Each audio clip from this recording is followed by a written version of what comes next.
The film opens with David, a journalist who has just arrived for a job, being welcomed by Grant, his coworker who will assist him. David is placed in a property owned by Grant, with a car provided as a facility to support his work.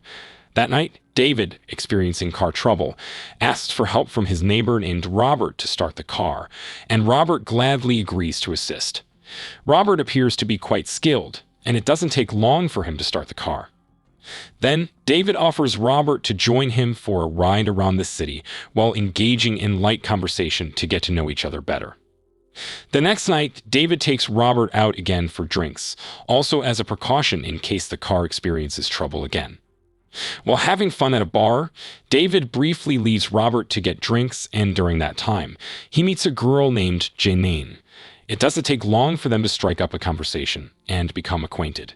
They exchange phone numbers, and Janine excuses herself to leave first as she's only traveling by bike. After making plans to meet the next day, it seems David is interested in Janine. Shortly afterward, David and Robert wrap up the night and head back home. During the journey, they engage in conversation, but something distracts David from the road, causing him to accidentally hit someone who was in the middle of the street, who tragically dies as a result. David is shocked to learn that the victim is none other than Janine. Realizing the severity of the situation, Robert quickly takes David away from the scene before things get even more complicated, especially since they were driving under influence. The next morning, Robert comforts David, who still appears deeply shocked, before driving around to assess the situation near the accident scene. Afterwards, Robert visits Mrs. Petrova's house, which is the closest to the accident location. During their conversation, Robert inquires about the accident that occurred in front of Mrs. Petrova's house. Mrs. Petrova explains that in the darkness, she only saw the silhouette of two men and an old car resembling a BMW. Shortly after, an officer arrives, greeted by Robert, who explains that Mrs. Petrova is sleeping and may not be aware of the accident. The officer simply leaves a business card and quickly departs. The accident naturally becomes a hot topic, and as a journalist, David is compelled to cover the case to gather facts for his article. However, this presents a psychological burden for him, as feelings of guilt and fear weigh heavily on his mind. During a press conference, a woman appears visibly distraught. It turns out she's Vanessa, Janine's sister. She asks David to include in his article that they need a witness to help uncover the perpetrator of the hit and run. David simply nods and walks away, avoiding her, knowing that facing her would only intensify his feelings of guilt. Meanwhile, elsewhere, Robert is submerging the car in a lake to dispose of evidence for their safety. Upon returning home, Robert fabricates a story about their whereabouts on the night of the incident, creating a narrative that could be used if needed to avoid suspicion. He also plans to report the car as stolen. Then, Robert suggests to David that they go fishing at the lake, an effort to calm David down and alleviate any suspicions. Vanessa visits David once again, still seeking his help in uncovering the identity of the driver who killed her sister. She shares various theories, but David urges her to be patient and let the authorities handle the case. Vanessa mentions that an elderly woman, Mrs. Petrova, has volunteered to testify. David promptly informs Robert about this development. Without David's knowledge, Robert visits Mrs. Petrova under the guise of delivering health analysis results, emphasizing her magnesium deficiency. He suggests that Mrs. Petrova receive an injection, offering to administer it himself. Elsewhere, David visits Vanessa, but shortly after, he receives a call informing him that Mrs. Petrova has passed away due to a heart attack, indicating that Robert has successfully executed his plan. In the kitchen, Robert appears disappointed when David mentions he might not make it home soon due to his busy schedule. Afterwards, Robert rushes to David's office to deliver homemade food, only to be greeted by Grant. Once again, Robert's disappointment is evident when Grant informs him that David is out for dinner. Robert's excessive concern and attention towards David, who is just a friend, raises eyebrows. Meanwhile, David is dining with Vanessa, their relationship visibly growing closer, while Robert watches them from afar with a sense of disappointment. As David exits the restaurant, he discovers his car has been scratched with stones left on top of it. Shortly after, Vanessa bids him farewell and walks home. Meanwhile, Robert is seen lurking and following Vanessa to her house, seemingly curious about her whereabouts. The next night, Vanessa visits David again at his home, bringing flowers as a token of gratitude. Meanwhile, Robert continues to watch them from a distance. After a brief chat, Vanessa falls asleep on David's sofa. The next day, David spends the entire day with Vanessa at a gathering of friends and relatives to offer condolences. Upon returning home, he finds Robert waiting in the yard, asking about their whereabouts and why Vanessa stayed at his house the previous night. This makes David uneasy, realizing that Robert has been spying on him. Whether Robert's attention stems from jealousy or fear of their secret being exposed remains unclear. On the other hand, as they spend more time together, it seems that seeds of love begin to grow in Vanessa's heart.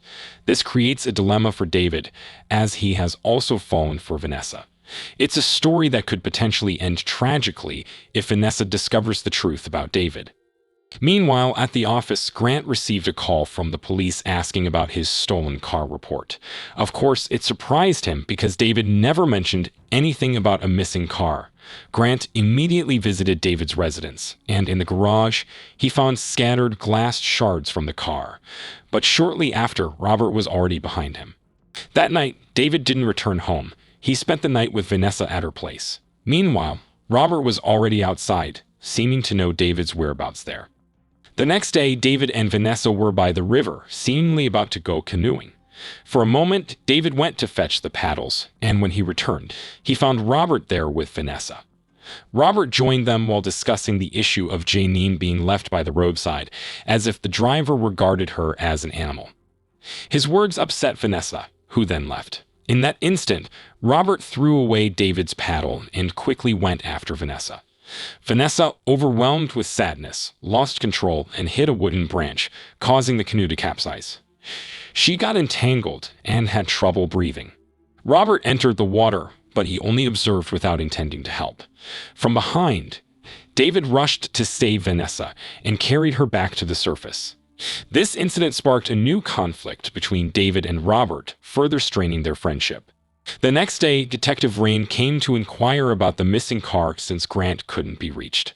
Rain asked about David's whereabouts on the night of the incident because his number was in Janine's phone call history. David claimed he met a woman but didn't know it was Janine. He also said he returned home by tram. All of this matched the instructions planned by Robert earlier. Then, Detective Rain approached Robert for his testimony, as he was with David that night.